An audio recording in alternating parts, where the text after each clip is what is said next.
Welcome to Sugar Coated Murder Podcast, a brilliant true crime podcast hosted by two zany sisters, all while baking up delicious treats in their kitchen.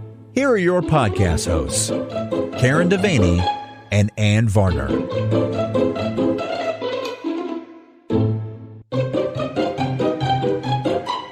Thank you, Jared. Take it away, Ann.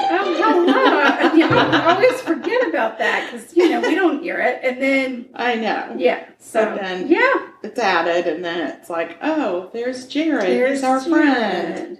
Thanks, Jared. Yeah. So, welcome to Sugar Coated Murder, and welcome to your kitchen. Yes. Welcome to my kitchen. Yeah. Yes. It's my turn to cook this week. And what are you cooking? Well, I'm going to tell you something, y'all. It's hot up in here. It is hot up in this It is whole July area. in Charleston, South Carolina, and it is hot. Oh. And it rains in the afternoons, and then it is just so humid. It doesn't cool anything. No, it just makes the steam rise. It's miserable. Miserable. So Yeah. I'm doing a no-bake situation this So week. smart to do that. It's just a little tiny bit of bake, but not enough to heat your kitchen up to, hellfire. Hellfire. So I am making a no-bake Oreo cream pie. Girl, stop it. Stop it right now. Mercy. You've got to be lying. Lord have mercy. Don't lie to me. Don't do it. I'm not. That's going to be nice and cool yeah. creamy and yummy. Yeah. Oh, I'm Yeah. excited. So I had to get a little bit of a head start on it because it's got to sit in the refrigerator for a while. In the Frigidaire? So it'll set up. Yeah, well, the nice thing is through the magic of editing and not being on live TV, It's true. we can take a little pause and then have a little taste, and it's seamless, and it seems like we're just magically tasting it. It's magical. Yes, so. But I will tell you. Tell me. I went ahead and did my crust because I had to chop up my Oreos. Yeah, that can be loud. And I did it in the blender. Oh, to get a good chop. So you did. That was loud. Okay. I went ahead and did that. You take 24 Oreos, and if you get a regular package, not the family pack, but a regular package, each row of Oreos is 12. Mm. So that's 2 rows of 3 rows that you get in a package, okay? Perfect. Right. So you mush those up in your food processor if you have one because you're fancy, or a blender like me because duh. You get them into a nice crumble. And you can do double stuff. You can do double stuff if you want it. Ooh. If you want. You can do it. You can. Then you're going to add in 5 tablespoons of unsalted butter melted. Wow. 5 tablespoons. Get a nice little crumble going, and you're going to pat that down into your pie plate. Okay. Or, if you want, you can just buy the already prepared Oreo crust at the store. Yes, you can. I'm not if you really joking. want to make it a no-bake, that would be a definite option. I did mine the other way. Because I didn't think it was a good idea for me to have a bunch of Oreos laying around here. And the filling part only calls for 12. That would have meant I would have had 2 rows of Oreos to eat on my own if I hadn't made them. Right, because this ends up using the whole pack. The whole pack, yeah. That's nice. That's nice. It's good. That's a good thing. And listen to this filling. The filling is heavy whipping cream, cream cheese, confectioner's sugar, vanilla, Oreos. Lord have mercy. mercy. That is like... It's all good Give it to me in a bowl. It's all good things. I don't even need to put it in the pie. No. I just eat it for breakfast. I feel like that's a good hearty breakfast. I mean to tell you. I mean, just put it in the Frigidaire and eat that. Yes. So I'm gonna whip up this topping real quick. Okay. And I'm gonna get it stuck in the fridge. All right. So we can eat it. Well, I definitely want to eat it at some point. So I'm going to talk about murder while you do that. I was wondering if maybe you could. Yeah, I actually came prepared to talk about murder. Oh my God. I know. I love it. Great. All right. Let it roll, Sal. Okay. How? So I'm going to talk about, I don't want to massacre her name, but I'm going to. We always do. I think people are used to it by now. If I came up with just a regular name and just pronounced it first off, they'd think I was lying. And you could probably even tell me how to pronounce it. I'm still going to get it wrong. Yeah. So her name was Noemi Ramon. Okay. I want to call her Naomi constantly because it's almost spelled like that, but it's not. It's not. Luckily, her friends called her Amy. They knew. Bless them. Yeah. Bless they them all. They knew. They were like, all right, we're going to so call you Amy. I'm going to be her friend, and I'm going to call her Amy. I think that's really nice because there are a lot of times we come up with nicknames for people that don't have anything to do with their name. No. Nothing. You're right. So I think it's real nice that you decided to call her Amy, too. Well, her friends set that up. If it were me, I'd have probably called her Nene or No or Mimi or some dumb name. But they came up with Amy, so we're going to stick with Amy. Okay. And Amy, back in May of 1990, she lived in the Boston area of Massachusetts. Boston. Boston. Amy was a single mom to almost 2-year-old Sergio. I don't have a problem with that name. Sergio. And he was born when Amy was just 16 years old. Oh, wow. She was very determined to give him a really good life. His father was not in the picture, and Amy told one of her sisters, Norma, that she would work so hard at being a mother that Sergio would never miss the fact that he didn't have a father in his life. Nice. She's very, very dedicated to her son. She was starting a law career as a paralegal. Oh, nice. I know. And on May 29th, Amy and Norma, they completed a 20-mile walk for hunger where they had plenty of time to chat, sisterly chats. Aw. Yes, yeah, not miles, you can... not like our walk. No, for breast cancer. Ours was just begging for mercy. It was just begging for mercy, and it went south the first day. Are we going uphill? We said the entire way on the first day. Is this all uphill? Is this how are we going all uphill? At what point do we get to go downhill? And then they'd be like, "Oh, you're very close to the lunch tent," and they lied. They lied. There were so many people that lied. They just lied and lied. I think it's just a mile away, right? Yeah, right. You don't know, and you've been instructed not to tell us the truth. And we're too tired to go back and tell you that you lied. Yeah, and we're too tired to even argue with you when we see you. Yeah. So, anywho, I wonder what that word was. Oh, I love it when you write words down and then you don't know what the heck you wrote. I wonder what the hell that word is. Okay. So Norma was deeply proud of Amy and her passion for fighting for the underdog, especially victims of domestic violence. Amy was one of 6 girls and 2 boys growing up. She was the next to the youngest. So growing up, the 8 siblings shared a 2-bedroom apartment with her parents. Holy smokes. They were immigrants from Puerto Rico. Gotcha. That's tight quarters. Yeah, and they settled into this area of Boston where there were a lot of Puerto Rican immigrants in that area. Yeah. Amy used to say they didn't have much, but what they had was plenty of love for each other. Nice. They had a tight, unbreakable family bond. I love that. On Thursday, May 31st, 1990, Amy called her family asking if someone could come pick she and Sergio up so they could come for a visit. She had moved out and was on her own in some public housing nearby, but not close enough to walk. But she was still very connected to her family, and she needed to go by the daycare to extend Sergio's daycare schedule, and then she wanted to go over and see her family and called them and said, "Hey, y'all, come get me." Come get me. But due to busy schedules, no one was available to give her a ride. Oh. And that's where the tragedy unfolds. Oh, no. I know. Here comes the bad part. So later that day, firefighters were called to Amy's apartment. As they entered, they noticed heavy black smoke pouring out of her closed oven, and in the chaos, they could hear a baby crying. Oh, Lord. So as they entered Amy's bedroom, there stood sweet baby Sergio crying next to Amy, who appeared to be unconscious. So they scoop up Sergio, take him out to safety, and they start checking him out. They check him all over, and they notice that he's got blood on him. Oh. They check him for wounds, and they figure out that blood is not his. It's his mother's blood. Right.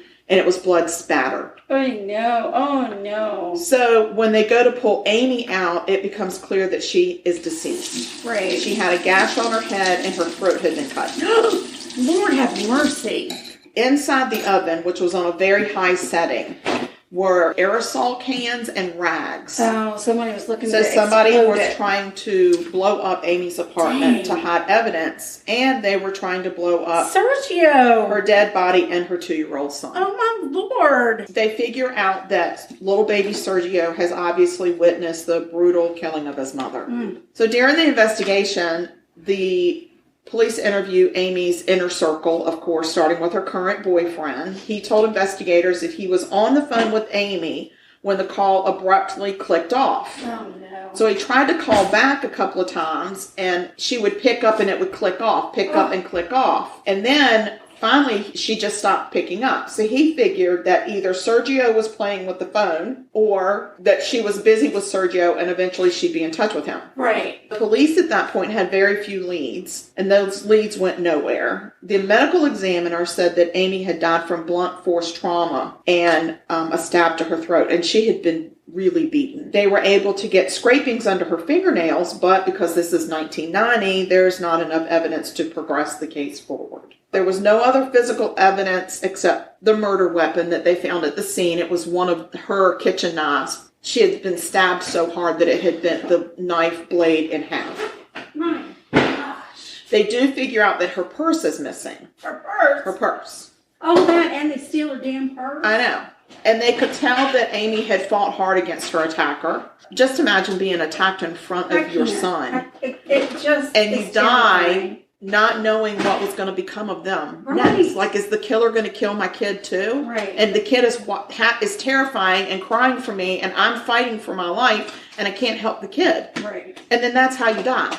Like, that's just horrible. It's your last thought. Yes. Oh, Lord. So, of course, her family is devastated at the loss of Amy, and they were just guilt-ridden by the fact that they were too busy to pick her up that day. They just couldn't get over it. Her mother just cried and cried and cried and kept saying, we should have picked her up. We should have gone and gotten her. They didn't know. They didn't know. They had no idea. Also, police found out that the day before Amy's murder, an order of protection against Sergio's father had expired.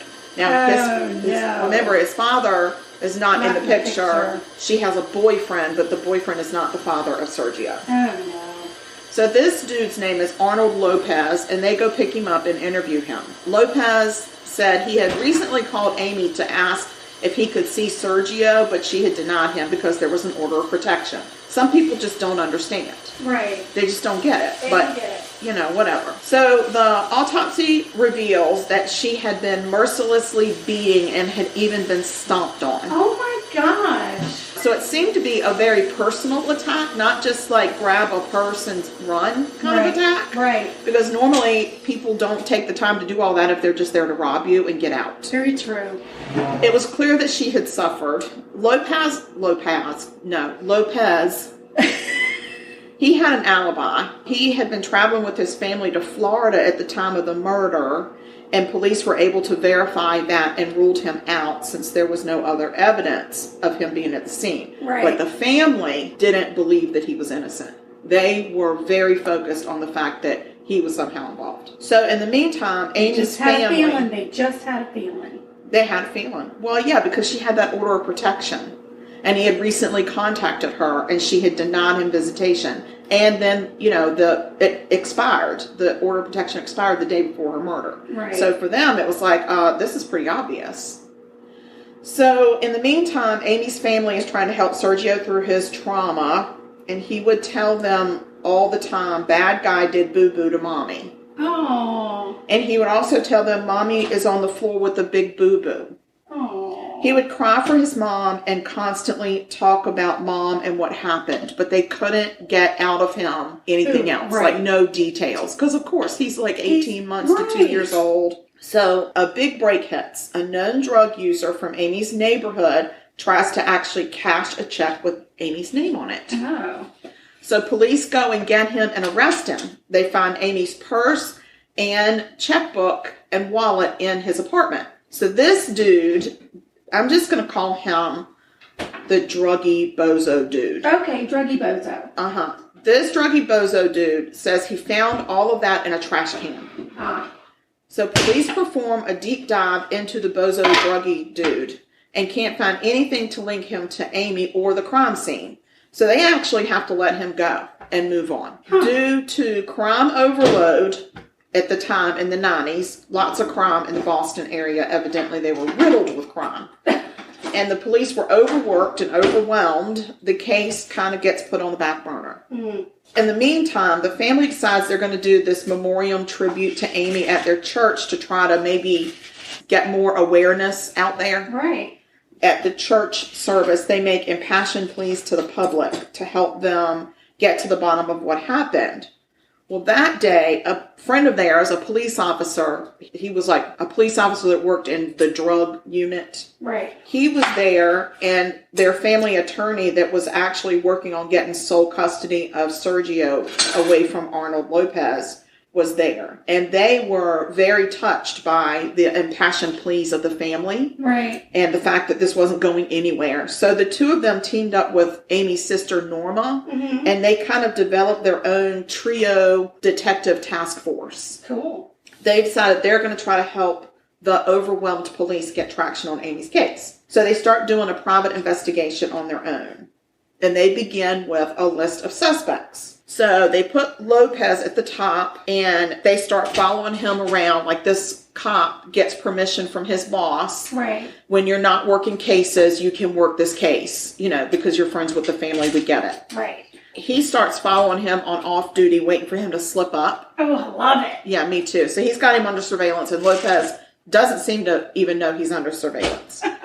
He also searched through all the police files to see what maybe they have missed. And he actually took the police files home. Right. And he and the attorney and Norma would sit at Norma's kitchen table. Right. And just pour through these police files to figure out where are the holes. Wow. So they really... amazing. I know. They just were so devoted to this.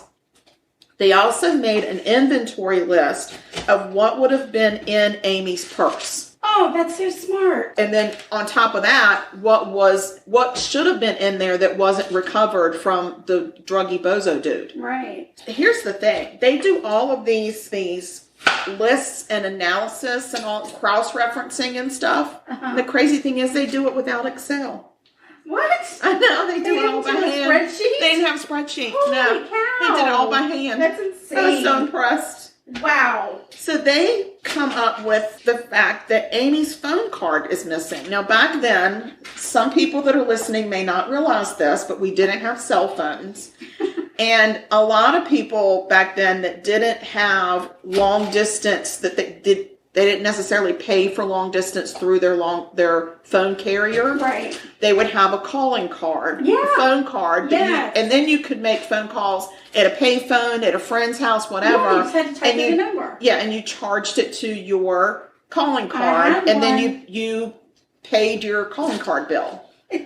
So they actually figure out that Amy's phone card is missing. Oh, Lord. So the attorney, so this is why it's great to have an attorney and a police officer on this little detective trio, because the attorney then subpoenas Amy's phone records. Oh, yeah, brilliant. exactly. Yeah. Brilliant. She's a family attorney, and she's going to go subpoena some phone records. Right. They noticed that somebody had actually used Amy's card after her murder.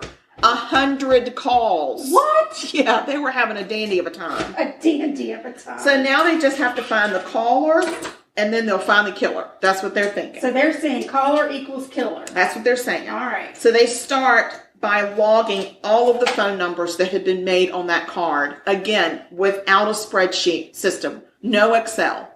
How crazy. That is insane. And I didn't even know it was possible. I know. I'm just kidding. So they start to log all of it, and they cross-reference them to try to figure out, are there the same numbers over and over again? Whose numbers are these? I mean, they're really doing some detective work with pen and ink. That's crazy. Not easy back then. They didn't have all the technical Sugar, stuff. I don't think they even had a whiteboard. Oh, wow. They were just doing it all by hand on paper. I'm so impressed. They actually discover 2 of the phone calls made after Amy's death were actually made to her family's home. Say what? I will say it again. They were actually made to her family's home. How crazy. Both calls were made on the same day, and one lasted 15 minutes. Holy So cow. they talked to somebody in the family. That day in question, the family had actually all been out of the house at a family event except for one person. Ooh. One of her sisters, one of Amy's sisters, and her name is, guys, just say it. Zorada. All right. Zorada. Not Florida, but Zorada. and I'm sure it's wrong. Now, the killer knows the family, specifically Zoraida. And it's not Arnold Lopez. No, that's... Because that was the ex, and it was not made from him. Like, nobody has heard from him. Oh, Lord. So they actually trace the phone calls to a train station. And then they go start talking to Zoraida. And she says, I remember talking to somebody that day and hearing a train whistle in the background. Who the heck was that? Oh, that's my boyfriend, Curvin. Oh, Curvin? Curvin Richardson had called her from a train station that day, and she could hear the train whistle. And she said, yeah, I talked to him for about 15 minutes. Why are you asking? Oh, well. Zoraida tells them, oh, well, Curvin and I have been over to Amy's house a couple times for a visit. Oh, God.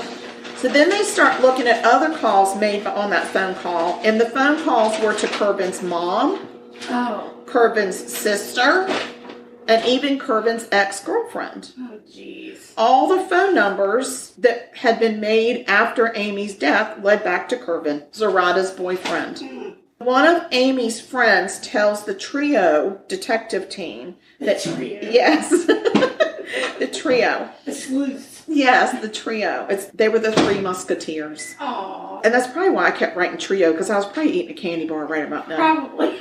And I have been eating a lot of Three Musketeers lately. So who did it? One of Amy's friends tells the trio that Amy had told her happening. I know, me neither, evidently. Amy had told this friend that Curvin had made advances towards her once, and she rejected him because she knew Zoraida was sweet on him. Oh. And so they're like, oh, so Curvin has made advances to her and he knows where she lives. Oh. Amy had also told Zoraida, geez, that's not her name, Zoraida, to break up with Curvin because he wasn't trustworthy. But she and Zoraida actually had fought about that. Oh, Lordy. They had words. So the trio takes this evidence to the police. And the police call Curvin in for questioning. And he seems to not be concerned about Amy's death at all, but he is very concerned about bragging about how he is a Don Juan, and he has many girlfriends. A Don Juan? He's a Don Juan, and he has many girlfriends. Wow. He actually admits to knowing Amy, and he even said, yeah, I've been to her apartment with my girlfriend twice. Then he admits to actually that the calls on Amy's phone card had been to people in his inner circle, but he never admits to making the calls himself. And he never said, I have the phone card or nothing. He admits to nothing. And he takes a polygraph test and he freaking passes it. Well, psycho killers can pass tests. Well, I'm just saying he passed it and the police let him go. What can you hold him on? Just suspicion? You got to have the evidence. Yeah, and they're not finding any evidence. Dang. The case goes cold, which I really hate. Life goes on. And in the meantime, this family friend attorney, her name's Angela, by the way, the attorney, she becomes a judge. Here comes the judge. That's fucking right. Sorry, Mama. Oh, Lord. Yeah, here comes the judge. So in 2004, she starts to put pressure on Boston's cold case unit to reopen Amy's case. That's right.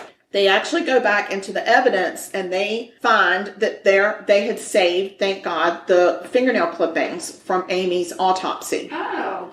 And underneath those finger clippings is some tissue. Card? No, it was not the phone card. But instead of the phone card, they get tissue.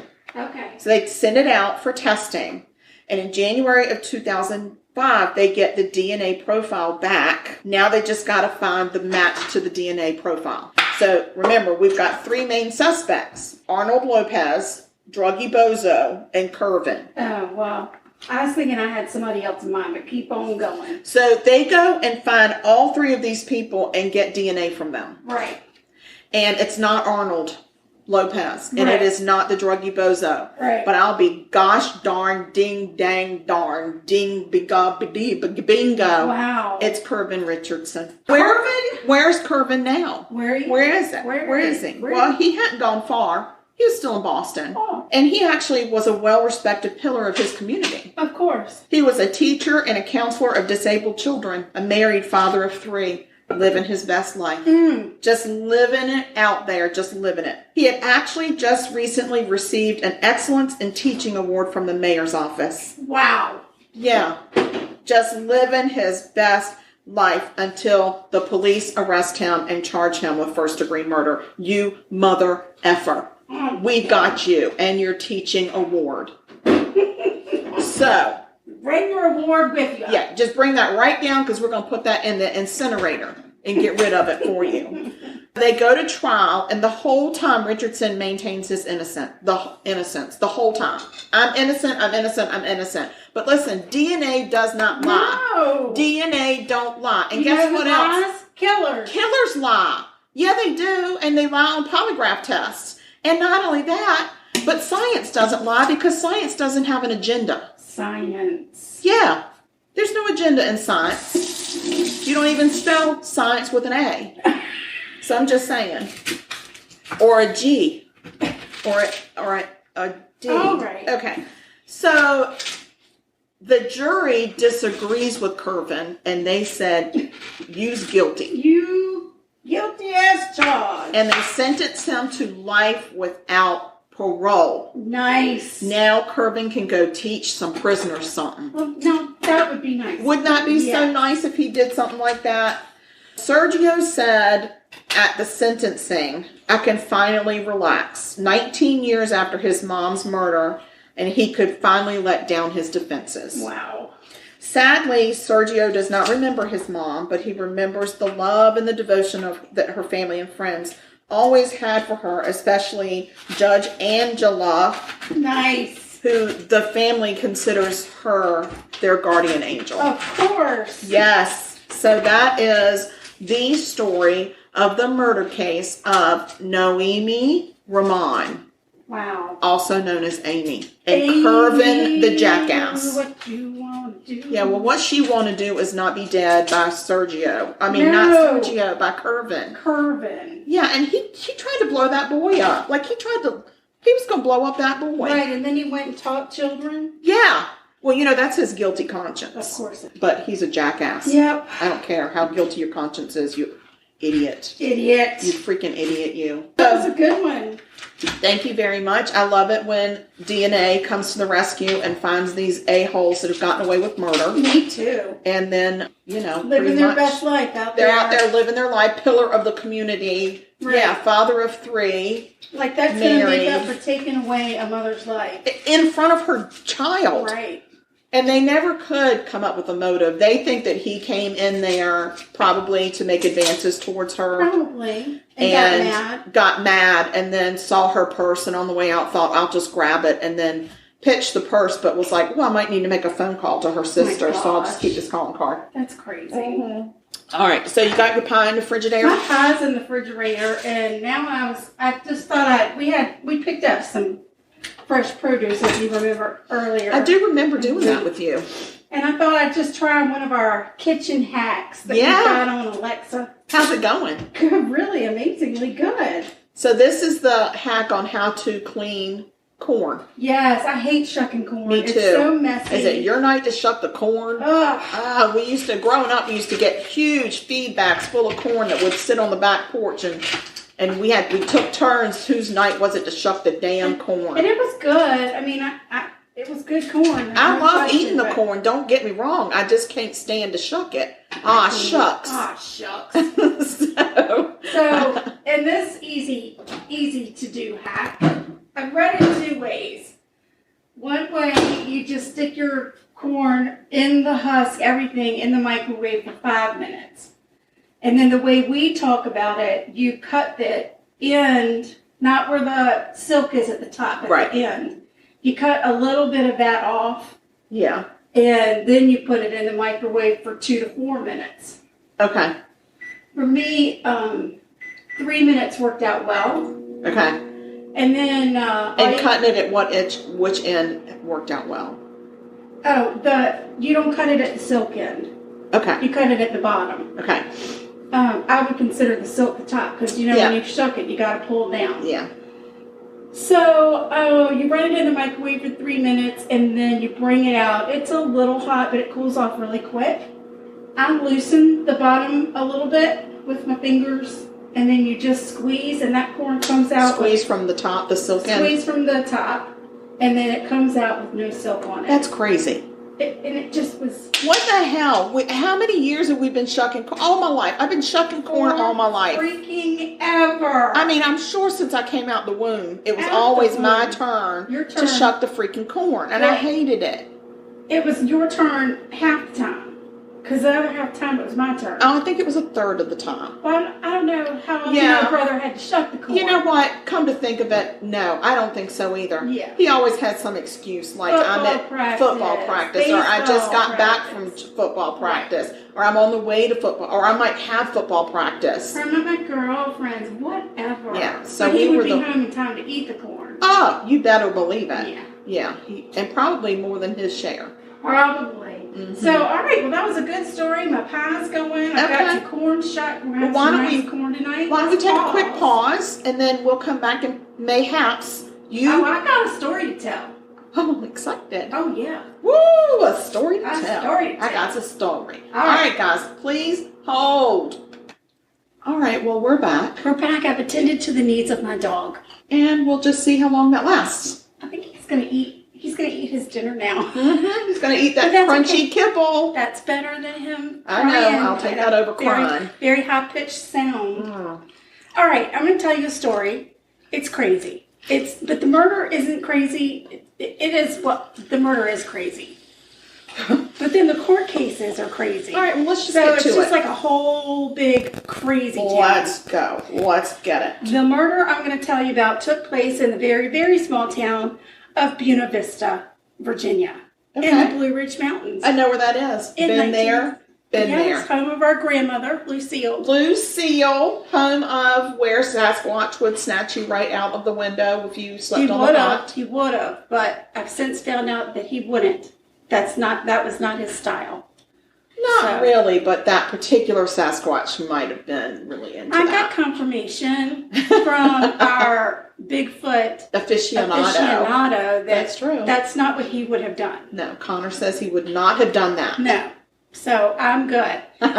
Blue Ridge Mountains, Buena Vista. We used to go there. Oh, God, I loved it. I loved the smell of it. It smelled like clay. Yeah. Grandma lived at the top of a hill, just below the side of a mountain. Oh, it was crazy. It was crazy. And part of me wonder what it would have been like for us as far as technology with our computers and everything. What the heck would we have done up there? I don't know that we would have been able to get anything. I'm not sure that we would have gotten a signal. I don't really know. Yeah. I have a feeling it would have been a little spotty at best. So anyway, this murder takes place in 1976.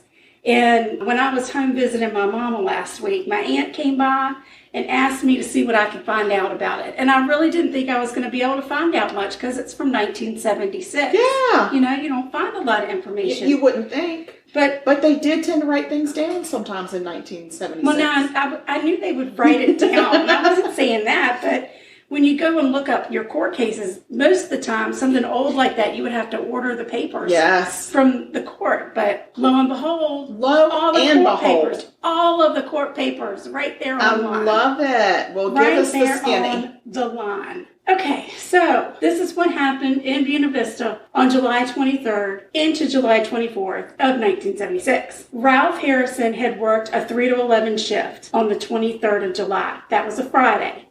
When he got off work, he headed over to his friend Ham Henson's house. Ham. And they were going to hang out. So Ralph and Ham sat on Ham's porch for a while, and then they decided they wanted to play cards. And we do that all the time, right? Let's play some cards. Yeah. The game of choice was Tonk. Did you ever heard? I've never heard of Tonk. It's a rummy type matching game for 2 to 4 people. 2 to 4. Ham's door was open, and after a hand or two, Ralph and Ham heard a truck go by. It was their friend George Saunders. Sorry, there's a U in there. It's not Sanders. I knew I'd get the names wrong. It's fine. I mean, who am I to judge? Yeah. So Ralph got up and hollered at George. Out the door, holler. Holler.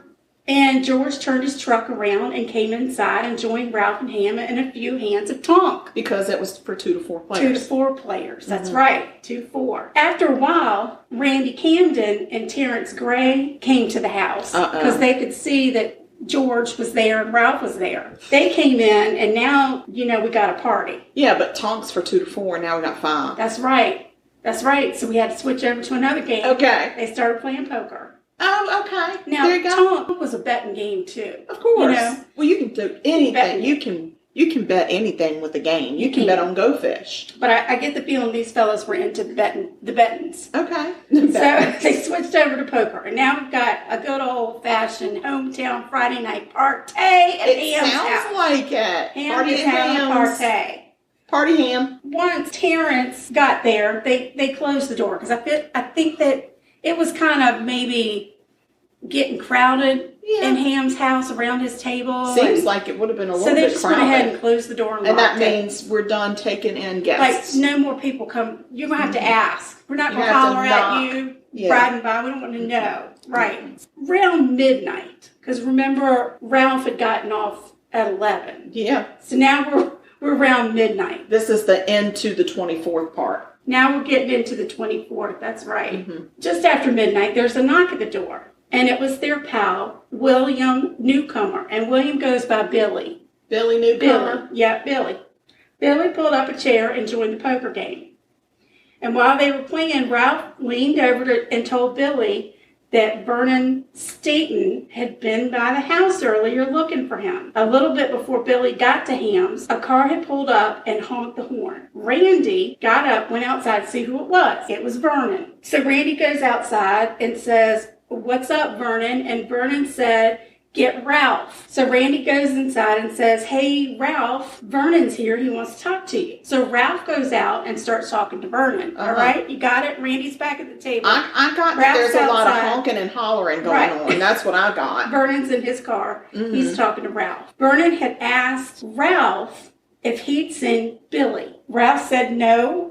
You know why he hadn't seen him? Because he'd worked 3 to 11, so he hadn't seen anybody, right? Oh, that's true. He 3 to 11. 3:11. Vernon said, and I quote, "I saw him with my wife tonight, and I'm going to hurt him. Oh, shit. I'm going to take these 2 hands when I find him and hurt him." Oh, no. Ralph said, "Vernon, go home. Forget about it. Just go home." Uh-oh. But Vernon said, "I'm going to keep looking for Billy. I'm going to keep looking for Billy." That's and Billy right. come to the poker, and now Ralph done leaned over and said, "Vernon, looking for you."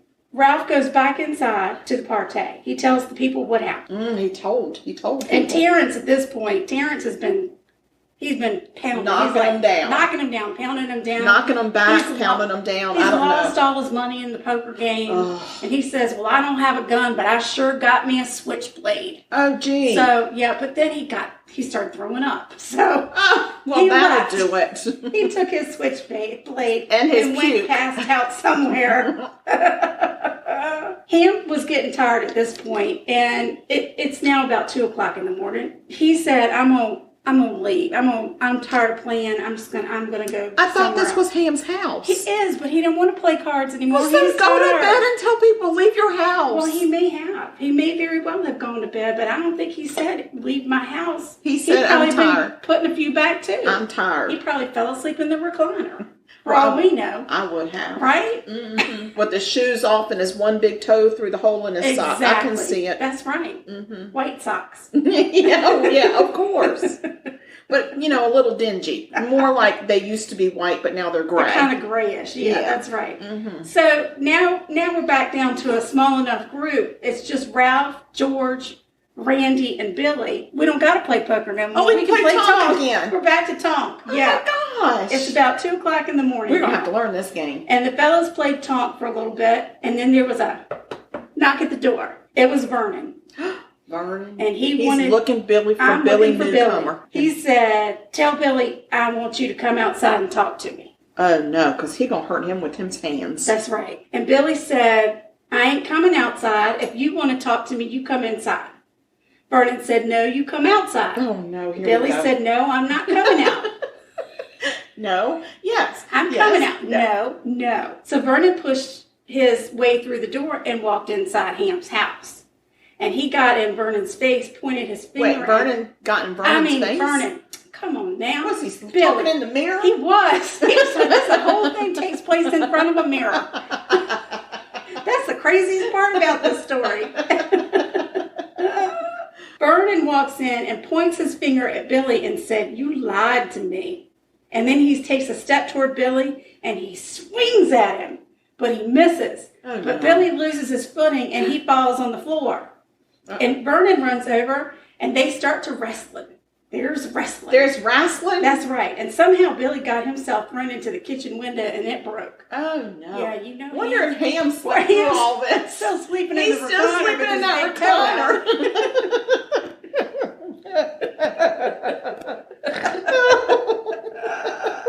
Now, it's just a typical Friday night in Buena Vista. I know. That's all. And Vernon manages to hit Billy in the eye, and then while he's down on the floor, he kicks him in the chest. Ow. And then he walks out the door. Vernon does. Vernon actually, no, this is what happened. Billy gets up. From the window. He gets his senses about him, because he's been hit in the eye and kicked in the chest. Okay. And he gets up. He starts to walk toward the door, because Vernon's going up.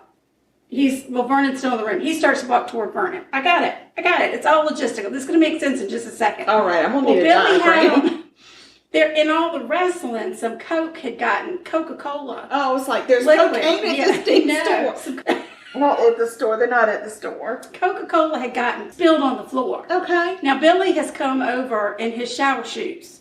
He's in his shower shoes. Okay. And he slips on the Coca-Cola. Because he was fresh out the shower. Obviously, he had been out with Vernon's wife and needed a shower before he came over. Mm-hmm. He had his shower shoes on and he lost his footing in the Coca-Cola and falls to the floor again. This is Billy back on the floor. He got up, he's back down. He's stepped a few and his shower shoes have let him down. That's right. Okay. And now Vernon says, he steps over Billy and he says, "You better be out of town by Monday." Oh, at least he's giving the weekend. That was awful nice. You need to be out of town by Monday. Oh, man. It's like a old old like Western throwdown, right? I think we're about to... But with no guns. Give it a minute. Oh, shoot. So Vernon leaves, and the way Ham's house is set up, he got a porch on the front, because remember, that's where Randy and Ham were originally. Yeah. That's where the story started, was on the front porch. Mm-hmm. You go down the steps, and he's got a fenced-in yard. Mm-hmm. And then beyond the fenced-in yard, there's a little bit of yard with some trees. You know how it looks. Yeah. I can picture it right now. Right. So Vernon goes, and he isn't running. He just walks out the door. He's heading to his car.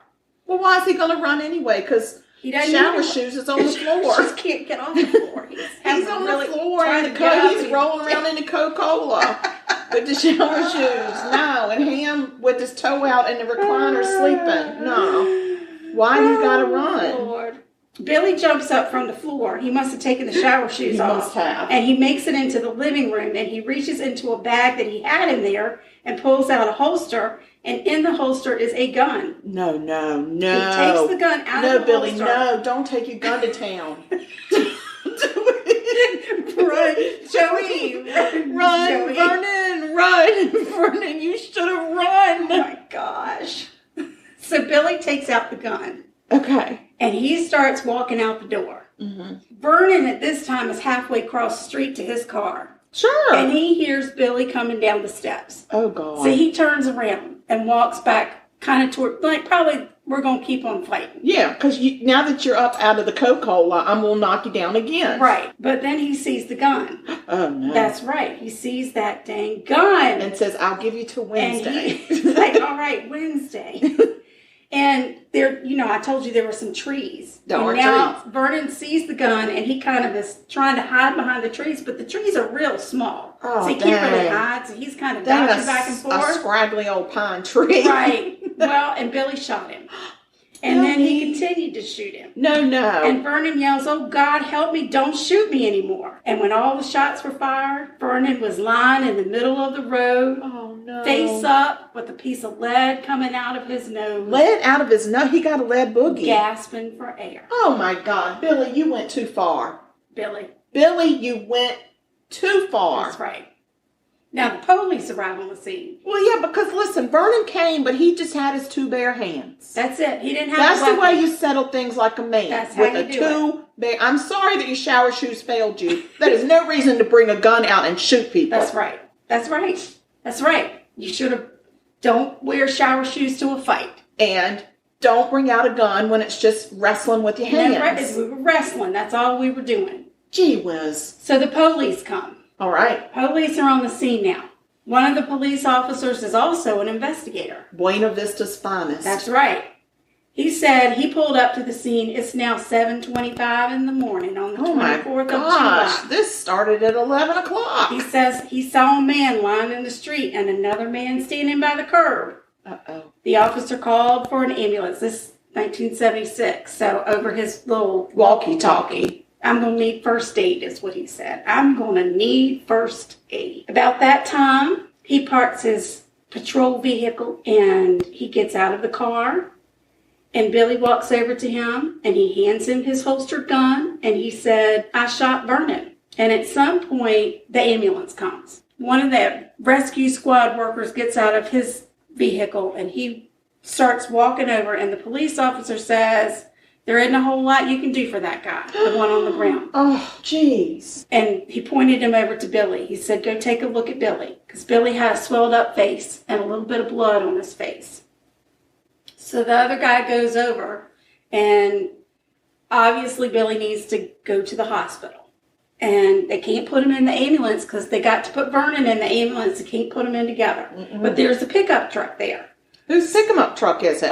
One of the emergency people. You know how it goes. They're volunteers. They just come to the scene. They just put their light on their truck and head on in. They do it. That's so what they do. Stuck him in a pickup truck. Rescue squad fella heads to Stonewall Jackson Hospital in Lexington, Virginia, which is, what do you think, 30, 40 minutes away from Buena Vista? Maybe. Used to seem like a lifetime, but it's probably only 15. Ever. And the rescue squad on the way to the hospital, the fella who was driving said, Billy, who was laying in the street? And Billy said it was Vernon. And then he said, I hope that son of a bitch is dead. That's a quote. That's a direct quote. That wasn't me, Mama. That was a direct quote from the court papers. Vernon was taken to the same hospital by ambulance, but died shortly thereafter. Oh, Vernon, rest in peace. R.I.P. I know. At the hospital, the police officer continues to ask Billy, what happened?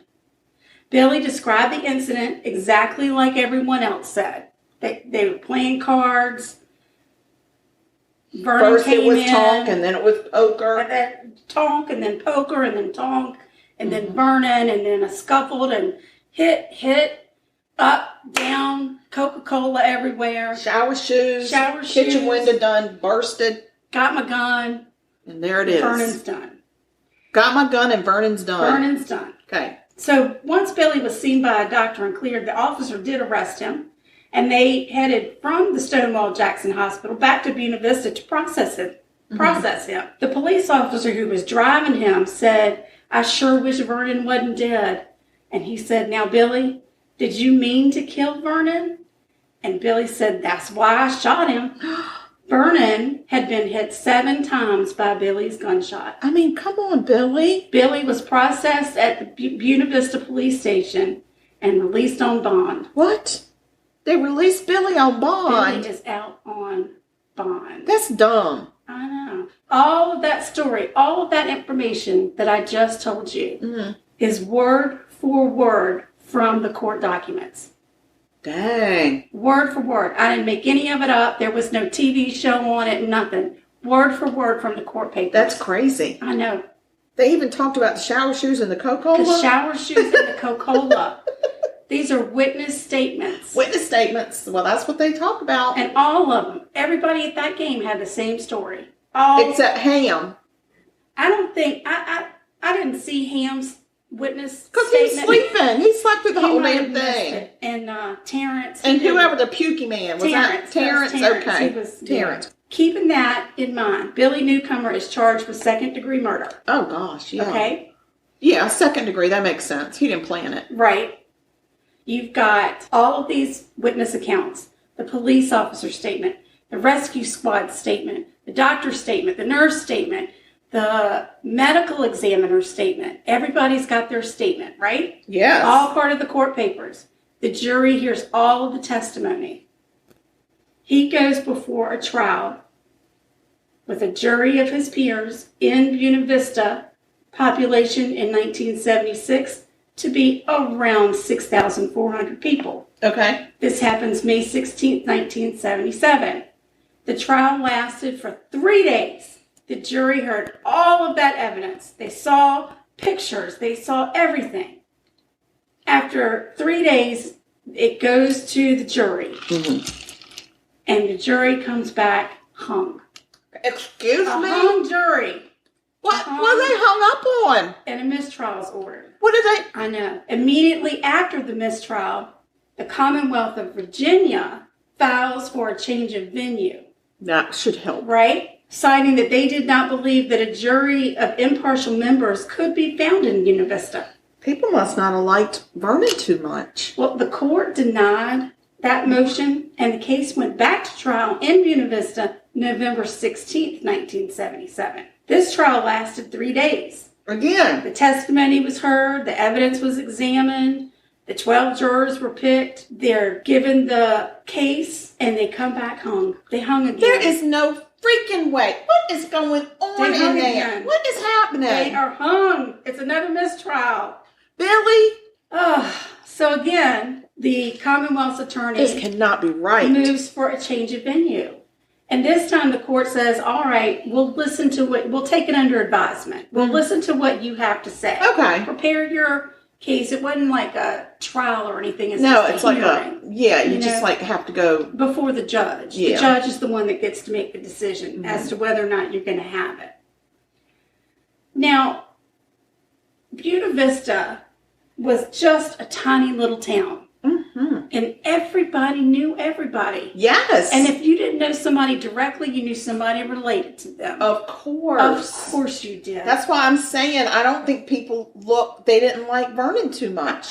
Because they're not respecting his justice. Well, but you got to have, all the jurors have to agree. Or a majority have to agree. It's just a on the second majority. degree. But they were split. Some of them, just like if you and I were in Franklin, Virginia, and we heard a rumor about something, we'd have an opinion about it one way or another. This is not a rumor. It's evidence. It's the court. It's the court of law. It's not a rumor. What is happening in Buena Vista? So the of course the newspapers are blowing up all over the place. Yeah, they probably never sold so many copies. I mean to tell you,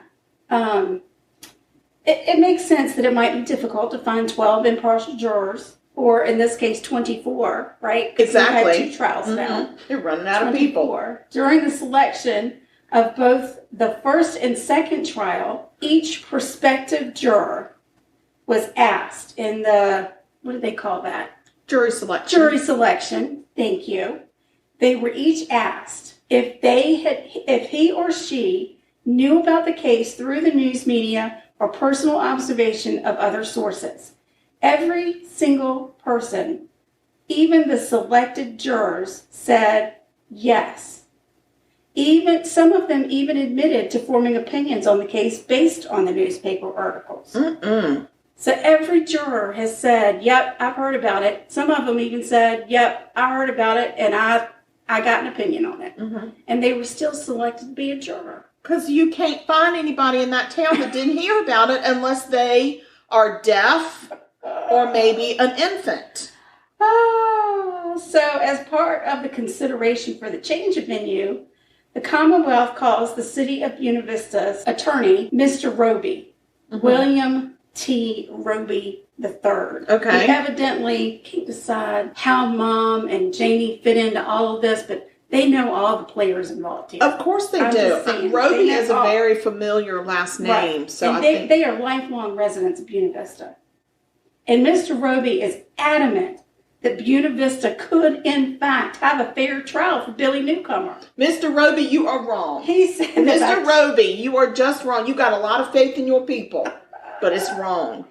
He said that by changing the venue, the court was basically saying that the citizens of Buena Vista were not capable of being impartial and fair. Well, they are not Which is capable, funny, right? Because you've tried twice now. Right. 2 mistrials on a second-degree murder trial Yeah. where the offender has confessed to killing the victim Yes. on more than one occasion.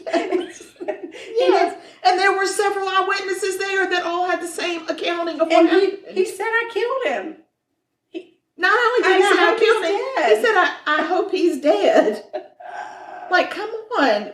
But we're not sure. So about this time, and they actually used this editorial that was in the Buena Vista newspaper as part of the paperwork for the change of venue. So Okay. it is entered as, it's part of the It's support for the hearing. argument. I got it. Support for argument. My God, you're very smart. Am I? I had no idea. You've got all the right words today. I don't. But Okay. so a scathing editorial Woke from up the in local bizarro world. How did that happen? from the local newspaper is put into whatever.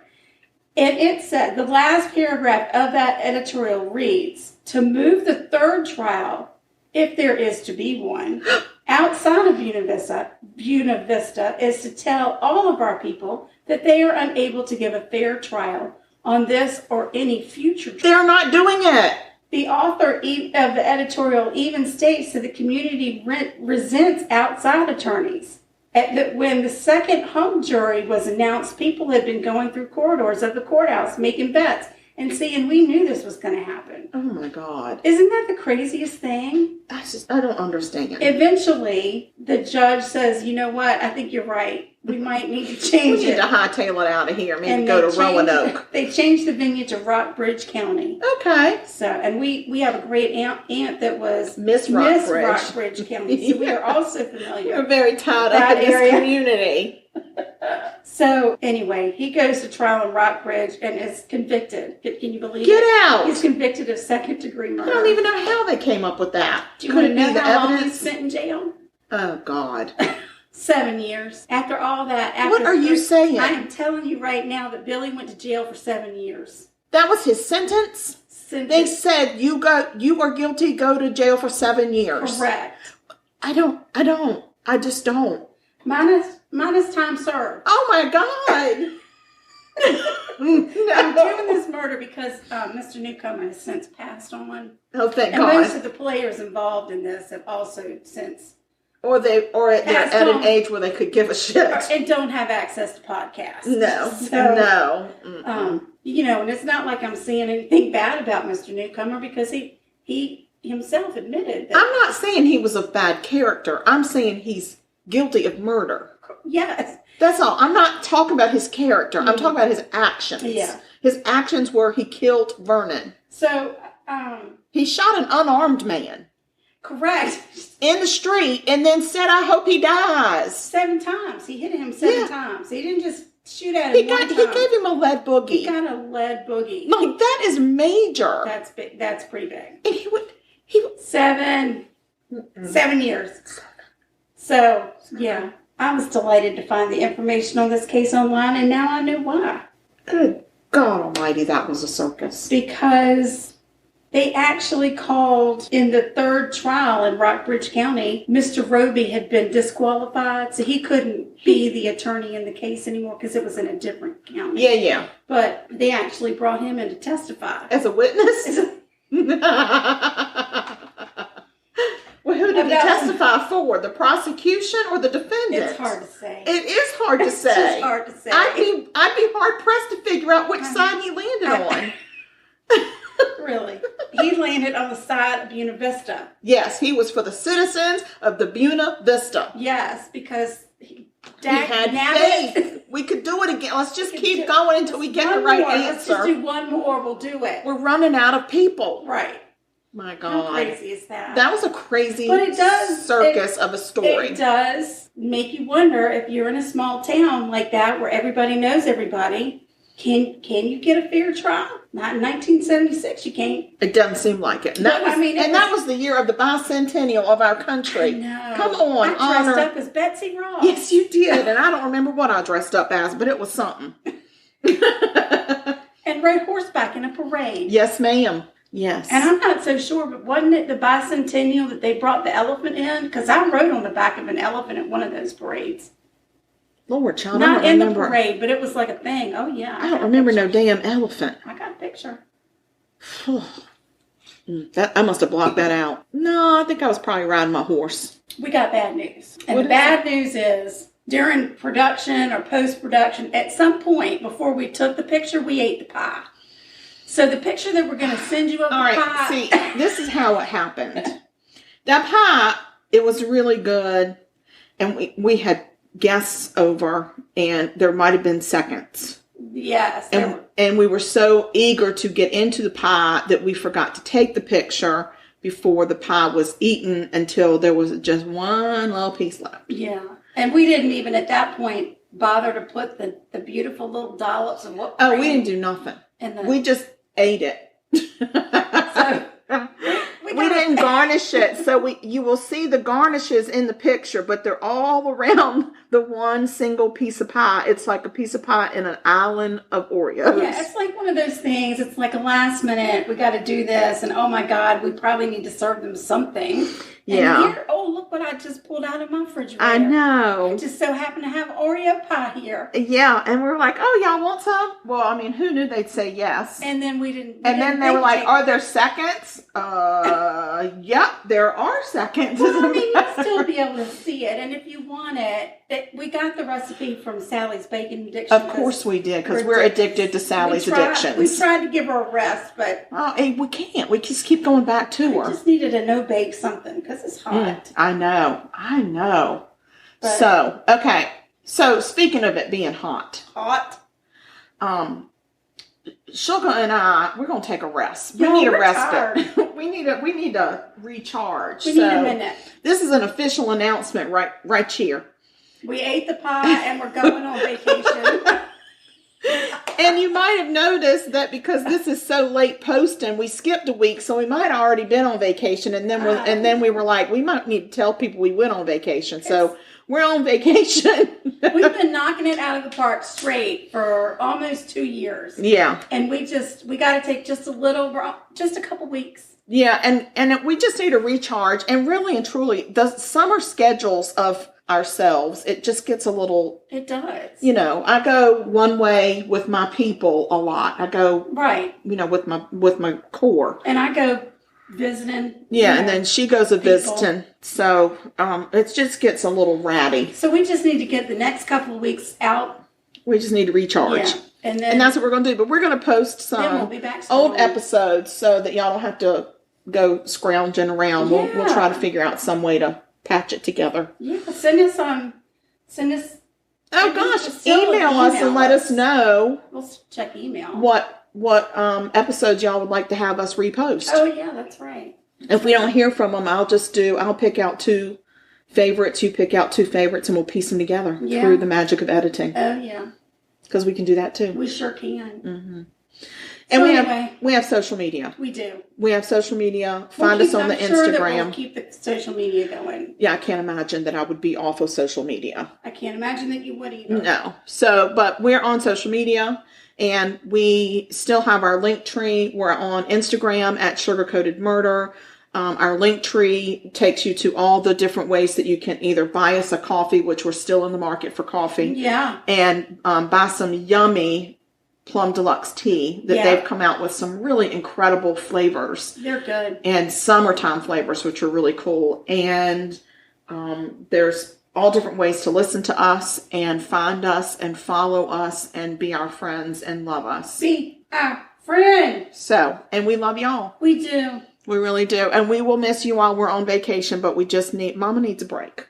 Because Mama needs a break too. Yeah, Mama needs just a little break. And we encourage you to take this time and go be with your family and recharge. Or people that you care about, your people, whoever your tribe is. It doesn't. Whoever the people are in your life that make you happy and relaxed, go be with them. Go recharge, and then we'll all meet up For Thanksgiving. No. It'll be before Thanksgiving. We've got schedules. We've got people scheduled. We do. We have a slaying in the kitchen scheduled with our friend. Yeah. We just need to get ourselves organized and catch up. And anyway, it's our podcast, and that's what we're going to do. It's our podcast, and we'll cry if we want to. Hopefully you won't dump us. Don't forget about us. You'll keep us in mind. I know they won't, because we've got loyal listeners, and we love them. So we do. You guys, stay safe. Stay sweet. Don't murder. Because if you kill people, we're going to talk about you. Talk about you. Yeah, we'll be ugly. And the things we say are not nice. No, evidently they're not. No. And we're not even ashamed of it. Don't make me apologize to my mother. Yeah, well, I do that anyway, so I can't blame nobody but myself. Speaking of mothers, we love you, Mama. Mama, we love you. Peace out, Mama. We'll see you soon. Thanks for the murder, Janie. Yes, thank you, Janie. And, I found my murder on my own, so thank you for my murder. You're welcome. Myself. This has been Sugar Coated Murder Podcast, a deliciously entertaining true crime podcast. Bye now. Like what you heard? You can always explore past episodes by visiting sugarcoatedpod.com. Don't forget to like our Facebook fan page and share with friends. Thanks for listening to Sugar Coated Murder Podcast.